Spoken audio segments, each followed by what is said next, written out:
Muy buenos días, hermano pastor Isaí Ramos, y a nuestros hermanos del auditorio de Estados Unidos. Gracias a Dios por esta oportunidad de estar una vez más con ustedes. Esperamos, como siempre, con mucha expectación, ser bendecidos, ser edificados por la palabra.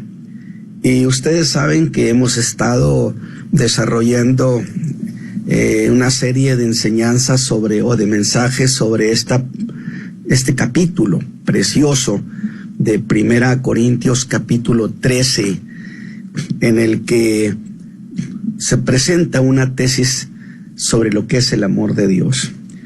Y este capítulo 13, lo he dicho, es el resultado del versículo 31 del capítulo 12, donde el apóstol Pablo le propuso a los hermanos de Corinto que buscaran los mejores dones. Por supuesto, los hermanos de Corinto estarían animadísimos, emocionados, pero el apóstol, por así decirlo, de alguna manera, con un lenguaje figurado, los detiene para decirles: les voy a mostrar un camino más excelente. Y esta mañana voy a leer, usted sabe que están estos pasajes desde el capítulo, desde el versículo 4 hasta el 8. Y yo voy a leer el versículo 4 y el 5, aunque la reflexión la vamos a tener precisamente sobre el versículo 5. Pero el apóstol dice: la caridad es sufrida, es benigna, la caridad no tiene envidia, la caridad no hace sin razón, no se ensancha, no es injuriosa, no busca lo suyo, no se irrita, no piensa el mal. En este versículo 5 es donde estará nuestra reflexión esta mañana, y yo quiero anticiparle que de hecho, a través de este versículo, las cosas que el apóstol plantea, en realidad está ministrando a los creyentes sobre las buenas maneras, o sea, sobre la cortesía dentro del cuerpo de Cristo. En realidad el apóstol Pablo es un buscador de detalles, y hay que admirar la obra del Espíritu Santo en términos del diseño de la palabra, que nadie puede decir que ya descubrió todo lo que ella tiene, sino que son riquezas ilimitadas, como es la mente de Dios. Muy bien, pues entonces hemos de seguir esta mañana con el apóstol Pablo para conocer más todavía de este camino que él llamó más excelente, y que dicho, el que es mejor, pero que si es el mejor, es el más importante.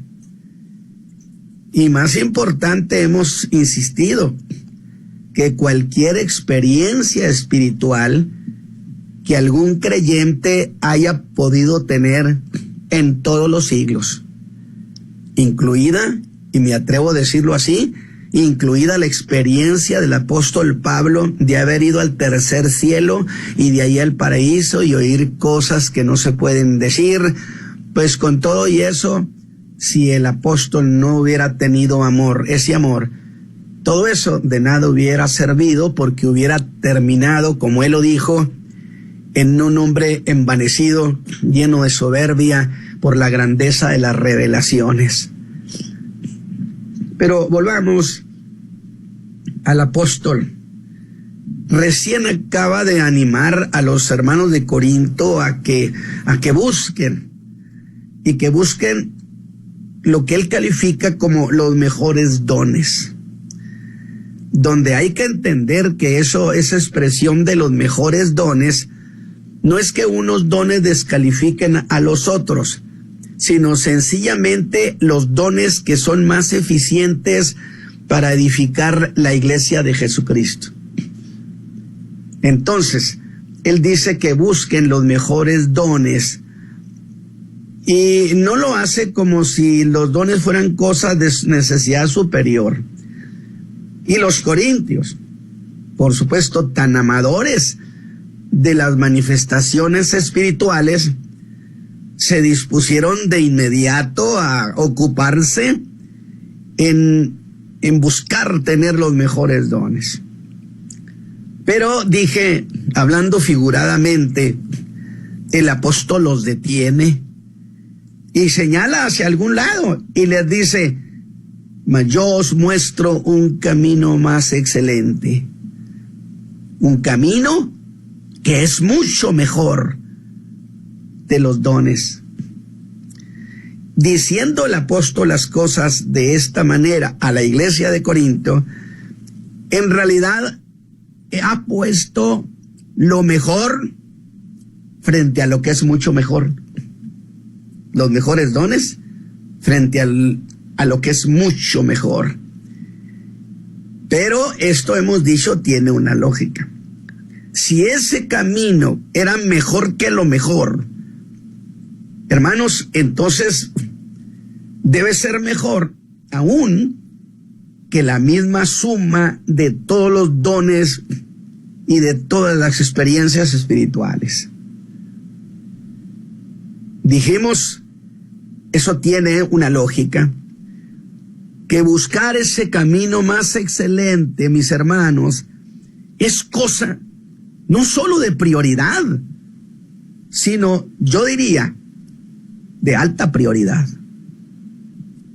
Y ese camino propuesto por el apóstol como camino más excelente, pues resultó ser, mis hermanos, el camino del amor.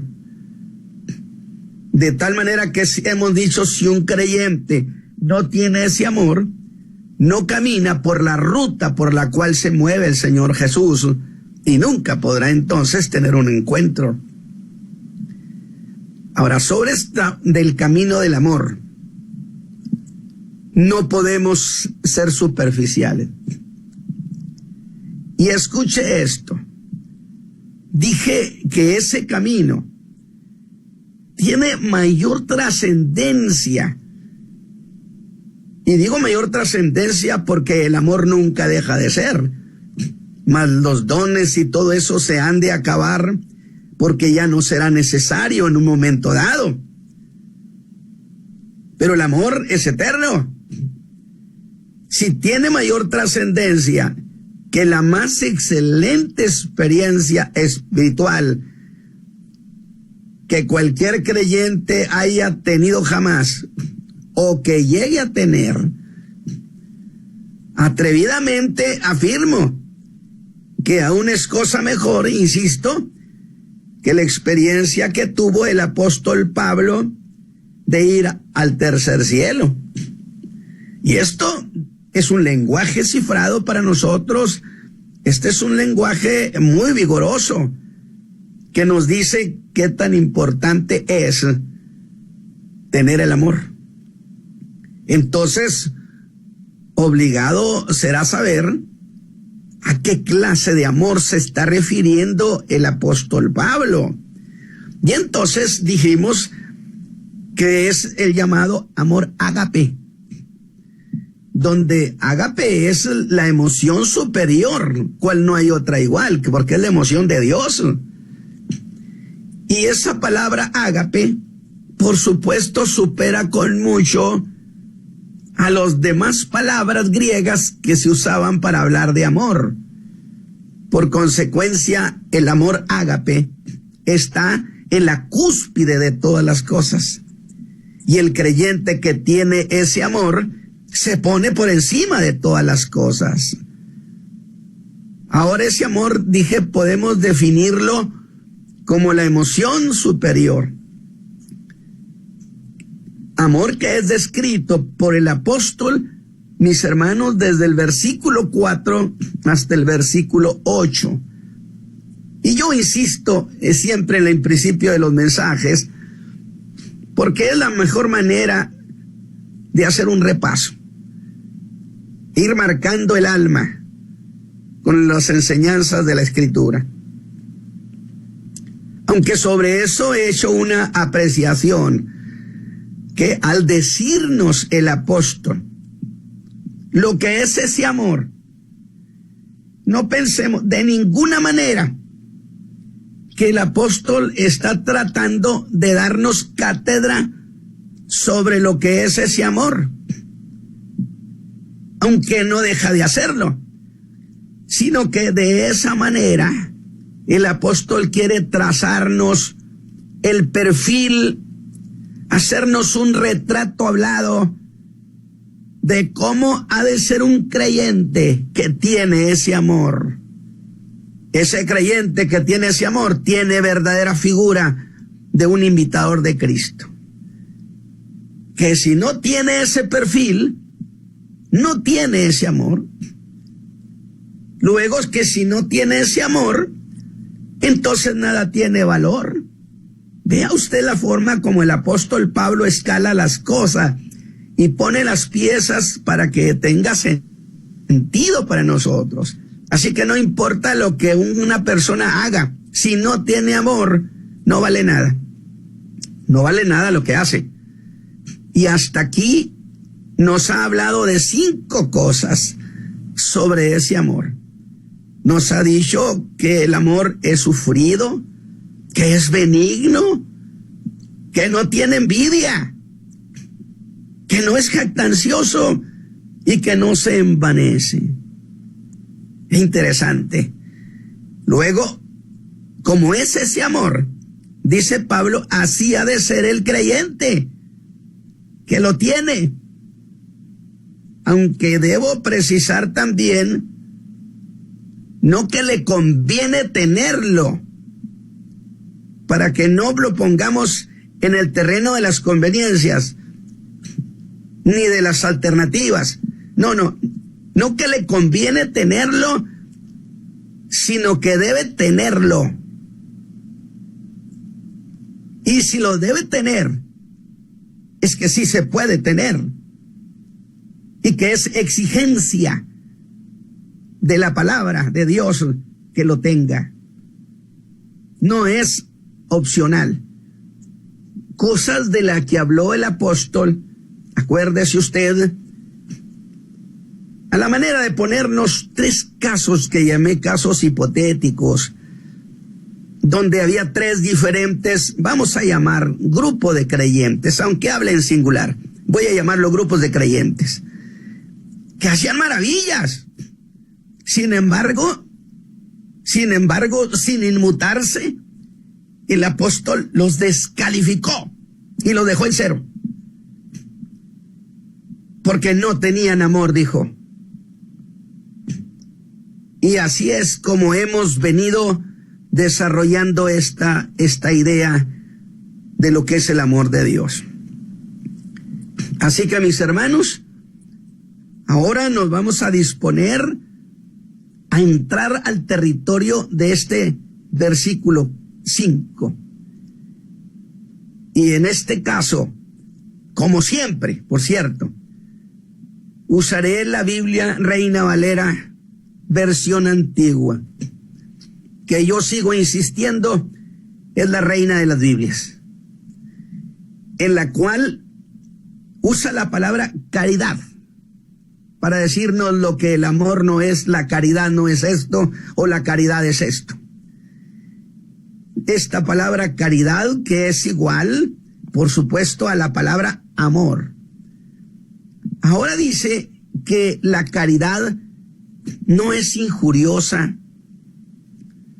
Escúchame bien, dice la caridad no es injuriosa. Y yo creo que deben estar poniendo mucho corazón y atención quienes aman ser injuriosos. Porque esto tiene una lógica. Y es que el creyente que tiene ese amor, escúcheme bien, el creyente que tiene ese amor jamás se complacerá en ofender. ¿Diría usted que hay creyentes que les complace ser ofensivos? Me parece que esa es una cuestión muy grave y que si el apóstol la menciona y se la menciona a creyentes, no a inconversos. El apóstol Pablo está escribiendo a los hermanos de la iglesia que indiscutiblemente está abordando una deficiencia que había en la iglesia de Corinto, demasiado creyente, injurioso, ofensivo, y lo peor de todo es que a muchos les complace, se huelgan, de tal manera en agraviar, porque el que injuria no tiene ese amor, dijo el apóstol Pablo. No lo tiene. Y eso nos lleva a hacer una afirmación categórica. ¿Que se puede ser creyente? Por supuesto que sí. Sin embargo, no tener ese amor. Porque Pablo está hablando de creyentes, dije. Y cualquier creyente que no lo tenga, por más cosas admirables, por más milagros, no importa que traspase los montes de un lugar a otro, y no nomás un monte, muchos. El apóstol Pablo dice, ese no me impresiona, porque no tiene ese amor. ¿Y de qué le sirve a la iglesia que traspase los montes? De nada, si es un hombre que le gusta injuriar a medio mundo, menospreciar a medio mundo. Yo no sé, pero creo que el apóstol Pablo está esculcando y está buscando en los rincones de la vida congregacional para decir, espéreme, aquí hay muchas cosas a las que hay que poner nuestro entendimiento y corazón para erradicarlas, para que tengamos una iglesia eficiente, una iglesia preciosa, porque se puede. El apóstol dijo que esos no son nada, que no sirven de nada y que no significan nada. Qué duros calificativos. Nada más que esto que dice el apóstol, de que no significa nada. En alguna ocasión yo planteaba el tema de los creyentes no significativos. Y claro, alguien me dijo, ¿cómo se atreve usted a decir que un creyente no es significativo, si somos redimidos, si somos comprados? Yo le dije, no es que no estoy hablando de eso. Estoy hablando de un creyente que no es significativo para la edificación de la iglesia. Y tenemos peso escritural para hablar de la existencia de creyentes no significativo, que no sirven de nada, que no son nada, en términos de que son sin utilidad al cuerpo de Cristo. No olvide que los dones son para edificar el cuerpo de Cristo, y si no hacen eso, no tienen razón de ser. No tiene razón de ser que usted hable en lenguas, que usted caiga en bendición cada rato. No tiene sentido si no tiene amor. ¿Qué tanto puede edificar la iglesia de Jesucristo? Uno que hace milagros, pero injuria. Su paso es altivo, irreverente. No sirven de nada. No son de utilidad para la edificación de la iglesia. Y este mundo, a cortísimo plazo, va a exigir una iglesia eficiente, porque el mundo será envuelto en muchas necesidades que los mismos estados en la tierra no podrán resolver, insisto, y que entonces los hombres y mujeres apelarán a Dios por ayuda. Y me parece propio decir que Él dirá, vayan con la iglesia. Ellos tienen facultad para resolverlo. Y qué trágico será una iglesia ineficiente, una iglesia que presuma de tener, de ser, pero que no resuelva los problemas de nadie.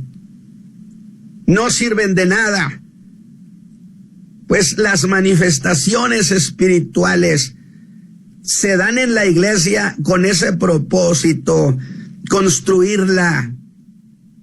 Yo creo que empezamos a ver las razones de estos pasajes tan preciosos. Así que vamos a esa declaración. Avancemos. Y Pablo dice, el amor no es injurioso. Otra versión dice, el amor no hace nada indebido. Y otra más afirma que el amor no es indecoroso. Tres cosas. Y si usted ha puesto cuidado, descubre que el apóstol Pablo está hablando específicamente del cómo un creyente trata a los demás creyentes. Está poniendo su atención, hermano, está poniendo su atención el apóstol en los desatentos de la iglesia.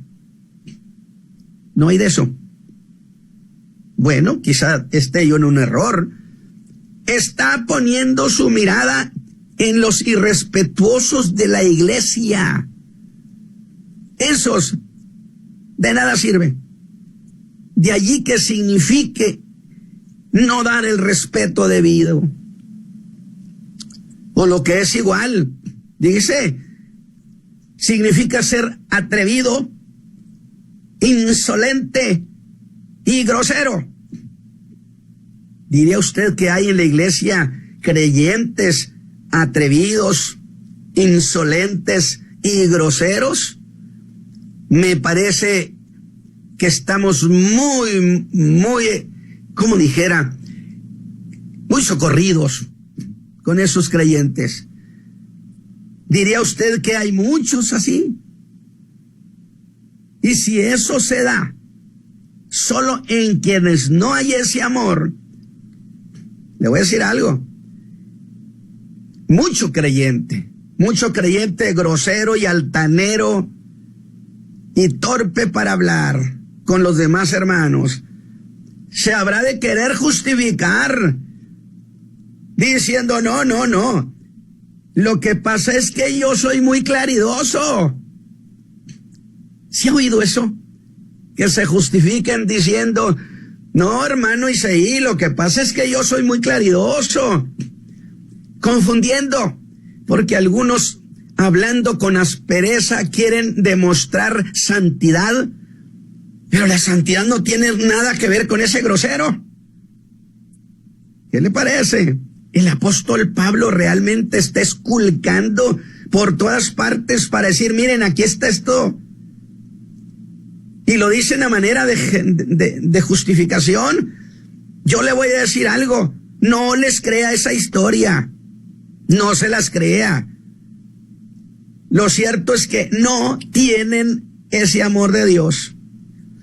Porque si lo tuviera ese creyente, no trataría a nadie con aspereza, sino con cortesía. Mostrará buenas maneras. ¿O diría usted que la cortesía y las buenas maneras en el cuerpo de Cristo están reñidas con la santidad? No, en absoluto. La santidad con buenas costumbres se ve hermosísima en un creyente. Oiga, vaya que si el apóstol nos está haciendo un retrato hablado, que de veras, a menos que no querramos oír al apóstol. ¿O dirá usted que la nueva vida en Cristo no incluye el trato entre creyentes? ¿No incluye el trato congregacional? Pues basta y sobra que la vida de los creyentes es congregacional, hermanos.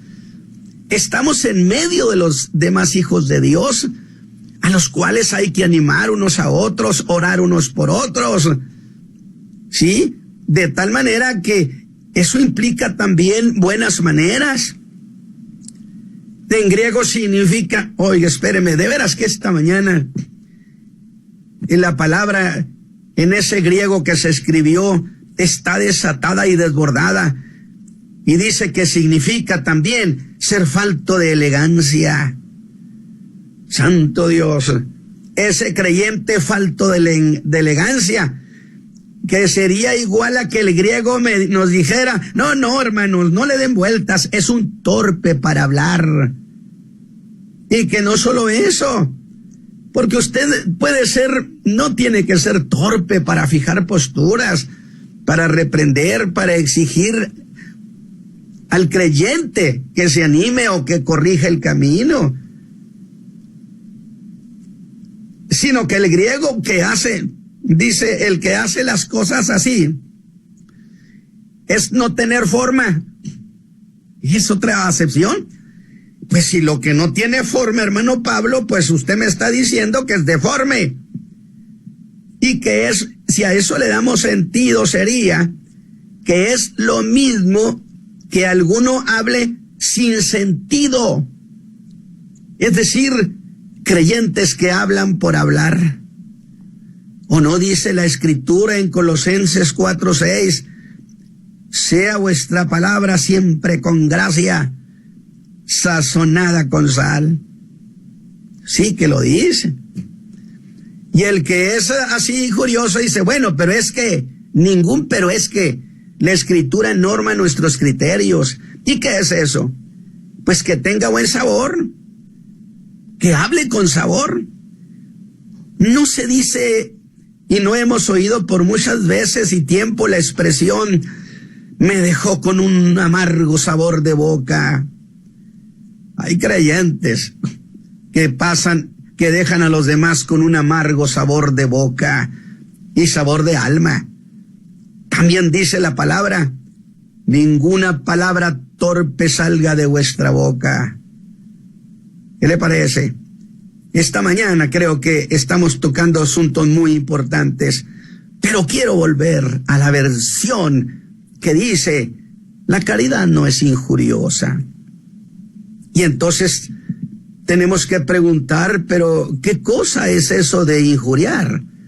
Bueno, de manera sencilla, es hablar mal de alguien para desacreditarlo. Con el propósito deliberado de que se piense mal y que de ese hermano se piensen las cosas más infames o más bajas. Pero el creyente que hace eso sobre otro creyente es un creyente cuya alma se arrastra por lo más bajo. Cuando que tenemos gloria y grandezas en este evangelio, pues si alguno ha pecado, aún así, o en él hay graves deficiencias, el amor, mis hermanos, el amor de Dios en nosotros, habla con él para corregirlo, restaurarlo y jamás para arruinarlo. De esa manera, el apóstol nos ha mostrado un creyente que tiene ese amor, es un creyente considerado, y así el apóstol sigue haciendo trazos muy finos para mostrarnos cómo es un creyente que tiene el amor de Dios. Este amor, de esta manera, ha planteado la idea que todo hijo de Dios, que todo aquel que es hijo de Dios en Cristo, es un creyente amable, no es descortés, no es desatento. ¿Hay en la iglesia eso? Por montones, hermano. ¿De qué sirven entonces todas esas supuestas manifestaciones? Lo que no significa que ese creyente deje de decir lo que es necesario decir. No, si no se trata de decir que se consecuente el mal. ¿Acaso no habla la Escritura de la amabilidad de los hijos de Dios? Eso lo manda el apóstol Pablo, por ejemplo, en Tito capítulo 3, versículo 2. Mire lo que dice Pablo, que a nadie infamen. Vámonos. Que no sean pendencieros. No, hermano Pablo, yo no soy pendenciero, soy claridoso. Sino modestos, mostrando toda mansedumbre para con todos los hombres. ¿Qué significa? Sean muy propios, sean gentiles y sean apacibles. Qué hermosa es una iglesia que tiene estas virtudes tan hermosas, donde usted llega y desde que usted llega siente la calidez, el trato, el estado de ánimo. Nadie lo está viendo con aprehensión.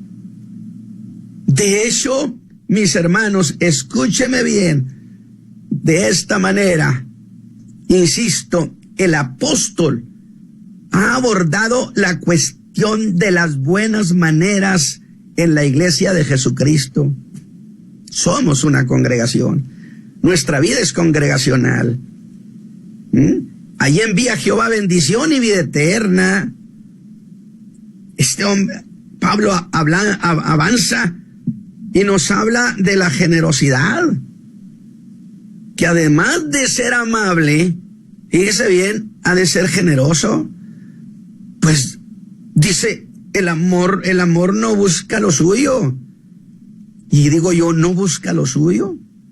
Qué interesante, porque eso conlleva la idea de que alguno que se vea que sea del cuerpo de Cristo no debe verse jamás como que él es cosa aparte de la iglesia. No, que por lo tanto, como se siente que no es parte de la iglesia, tiene una actitud segregada y por lo tanto solo mira por lo que es suyo. Y como aquel que decía, lo mío es mío y lo de los demás también es mío. No, sobre eso dijo el apóstol a los filipenses, no mirando cada uno lo suyo propio.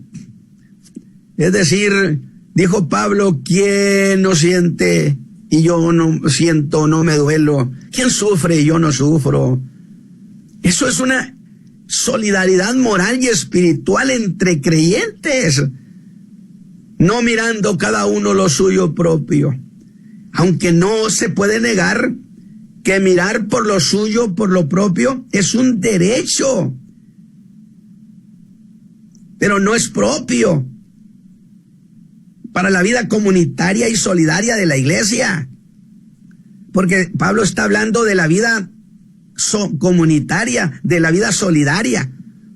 Y aunque tiene derecho ese creyente, por supuesto que lo tiene, a cuidar lo que es suyo, o solo lo que es suyo, está obligado moralmente a ver por otros creyentes. Y el creyente que tiene ese amor no apela al derecho que tiene, sino que por el contrario, mis hermanos, abdica, renuncia a ese derecho en cierto sentido para ceder su atención a otros hermanos en la fe, sin desatender lo suyo ni a su familia.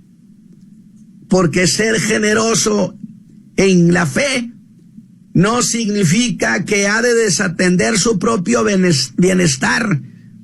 No se confunde, el apóstol no está proponiendo eso, o que signifique descuidar a los suyos, de ninguna manera. Pero va más allá.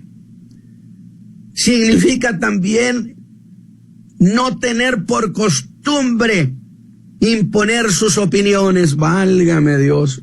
¿Hasta dónde el apóstol está esculcando las cosas? Dice, no, pero significa además no tener la costumbre de imponer sus opiniones, porque muchas veces esa falta de consideración y de imposición son causa de discordia y desunión en el cuerpo de Cristo.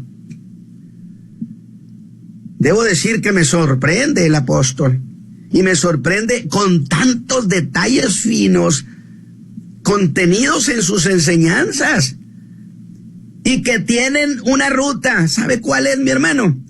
Conseguir una iglesia saludable. Alabado sea Dios. Yo digo, no hay iglesia tan preciosa como una iglesia como la que Pablo nos está dibujando.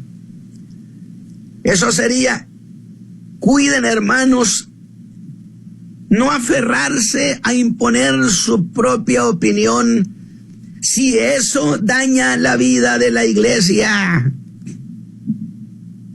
¿Qué le parece? Y avanza y dice, el amor nos irrita. O el creyente con ese amor no es irritable. Habrá creyentes irritables para tirar para arriba, mi hermano. Alabado sea Dios. ¿Qué cosa nos está diciendo, hermano Isaías, el apóstol Pablo? En realidad. Y pienso, ¿y ahora hacia dónde se va el apóstol? Pues ahora está ministrando a una deficiencia muy común. ¿Sabe cómo se llama?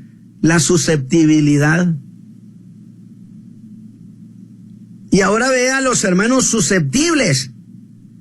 Pero, hermano Ramos, ¿qué cosa es eso de la susceptibilidad? Bueno, significa lo que puede ser movido. Y en este caso, el apóstol habla. Escúcheme bien, mire qué precioso. En realidad está hablando de los creyentes quisquillosos. Santo Dios, de esos que son demasiado delicados, los que se dice hay que tocarlos con pincitas, porque fácilmente se ofenden. Yo los llamo inmaduros, que se molestan al menor detalle, hacen lo que los niños, se enojan y agarran las canicas y se van. No. Apenas usted se dirige a ellos y ya están arrugando su frente, poniéndose a la defensiva. Se irritan hasta por los agravios imaginarios. ¿Cómo puede ser útil este creyente para la iglesia si es intolerante? Si la iglesia, los creyentes muchas veces tenemos, los que somos más maduros, tolerarlos. ¿Cómo puede usted ayudar a los que son niños, a los que caminan lento, a los creyentes que no entienden muchas cosas? Por supuesto que no los va a atender. Y no hay piedad en el corazón de ellos, porque al que falla lo habrán de ver hasta con cierto desprecio, aunque ellos mismos por esta razón están en falta. Y al no tener amor, no son significativos para la iglesia, aunque diezmen mucho. Yo lo he dicho a alguien, llévese sus diezmos. Alabado sea Dios, porque estamos interesados en la gente, construirla para el Señor Jesús. Una iglesia conforme a su corazón y propósito. Pero ¿cómo curar esa deficiencia, mi hermano? ¿Con un psicólogo? ¿Con un terapeuta? No, dice el apóstol de manera sencilla, que eso se cura teniendo ese amor. Pero tener ese amor hemos quedado en que se necesita la llenura del Espíritu Santo, que es una búsqueda profunda en adoración y alabanza, donde el Espíritu de Dios se derrame en el interior nuestro. Porque el amor nos irrita. Así que el apóstol está hablando de buenas maneras, de cortesía, de afabilidad en los hijos de Dios, luego de la generosidad y ahora de la susceptibilidad, los creyentes quisquillosos que tanto daño causan a la paz de la iglesia, hombre. Cuando que tenemos un trabajo que hacer como hijos de Dios, le dedicamos tiempo a estas cosas sin sentido y no le dedicamos tiempo en hacer la tarea del Hijo de Dios. Pero quiero cerrar este mensaje con la última declaración del apóstol en este versículo 5, que dice, el amor no guarda rencor. Oiga, ¿el rencor será una grave deficiencia en la iglesia? ¿Dirá usted que si hay creyentes rencorosos? La cuestión es esta, es que el amor no guarda rencor. Luego, un creyente rencoroso ni ande diciendo que tiene amor de Dios, ni hable del amor de Dios, porque todo lo que haga no vale nada. Entonces, ¿es posible el creyente sin rencor? Y me llama la atención eso de que no guarda rencor. ¿Pero qué será eso de guardar rencor? Fíjese, significaría algo así, y eso lo digo a mi manera. Cuando un creyente dice, se las estoy guardando a la hermanita o al hermanito para cuando se ofrezca. Oiga, ese es un cazador. Es como llevar un registro de ofensas. Se las está contando. Y hasta de supuestas ofensas, que no serán más que errores de interpretación. Pero el rencoroso convierte todo en una verdad y los guarda y los acumula. Pero mire, ya estamos cerrando este mensaje.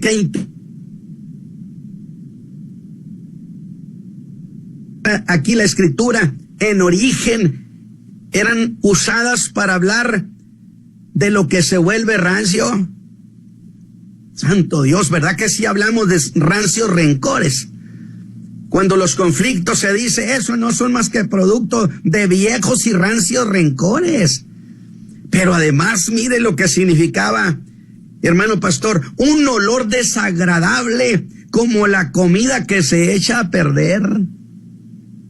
Qué manera de ilustrar lo que significa el rencoroso, y que los antiguos, santo Dios, ¿sabe cómo les llamaban? Almas percudidas.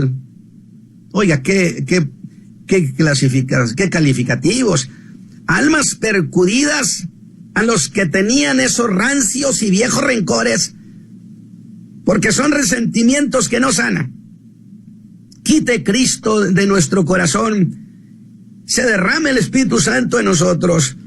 La iglesia nos conviene buscar la llenura del Espíritu Santo, porque ante la llenura del Espíritu Santo todos esos sentimientos desaparecen y el creyente tiene las emociones del Espíritu.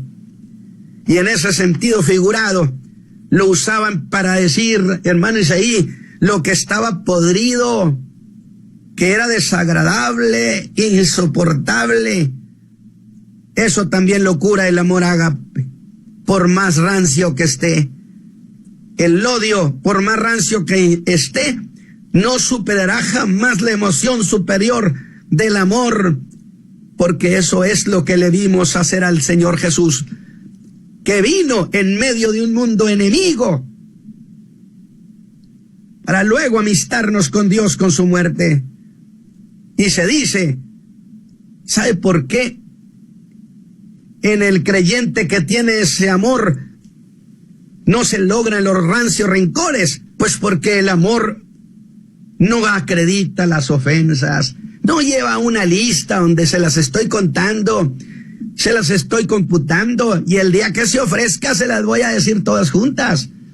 Padre eterno, he ministrado estas ideas preciosas de tu palabra, Señor, porque emociona nuestra alma lo delicioso que ha de ser una congregación que tiene las virtudes del amor, una iglesia generosa, solidaria, de paz, sin rencores, sin gente susceptible, ni quisquillosa, ni irritable, sino un pueblo donde tu Espíritu Santo se manifieste y se mueva. Padre eterno, permite que estas enseñanzas, estas palabras, tu gracia, Señor, produzca resultados en mis hermanos que lo han oído. Por Cristo Jesús, Señor nuestro. Hermano Isaí, que Dios me los bendiga esta mañana. Amén. Gracias, pastor, por esta enseñanza tan maravillosa que ha sido entregada a nuestros oídos espirituales, porque esto se concibe en el espíritu, ya que en lo carnal pues no hay amor. Y como usted lo dijo, la suma de todos los dones, de todos los el ministerio que uno tenga, pues la conclusión es el amor. Así es que, como usted lo dijo, el amor no se complace en ofender a nadie, sino que al contrario, Jesús mismo dijo, si te dan una mejilla, pon la otra.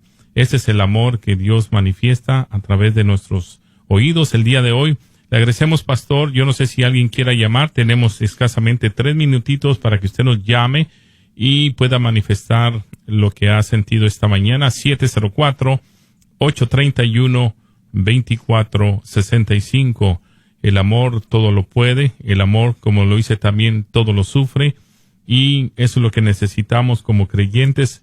El mismo Padre Celestial depositó en cada uno de nosotros el amor más grande que nos pudo haber dado, y lo hizo con excelencia, no escatimando lo que tenía en los cielos, vino y se humilló por cada uno de nosotros, y es nuestra responsabilidad el día de hoy, ya que estamos en un mundo de tragedias, pero sin embargo, cuando el amor de Dios, el amor agape, se manifiesta en nosotros, entendemos que hay un propósito, que nuestra vida es como una hierba que simplemente estamos de pasadita, y mientras que estamos aquí de pasada, hay que hacerlo con excelencia. Así es que agradecemos su atención en esta mañana. Yo sé que hay personas que oyen este evangelio, un evangelio que no avergüenza, sino que al contrario tiene poder y tiene autoridad, y tarde que temprano tendremos nuestra recompensa. Pastor, muchas gracias.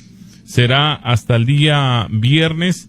Si Cristo no ha venido, aquí estaremos una vez más con esta preciosa enseñanza del día de hoy. Gracias, mis hermanos. Nos estaremos escuchando de nuevo.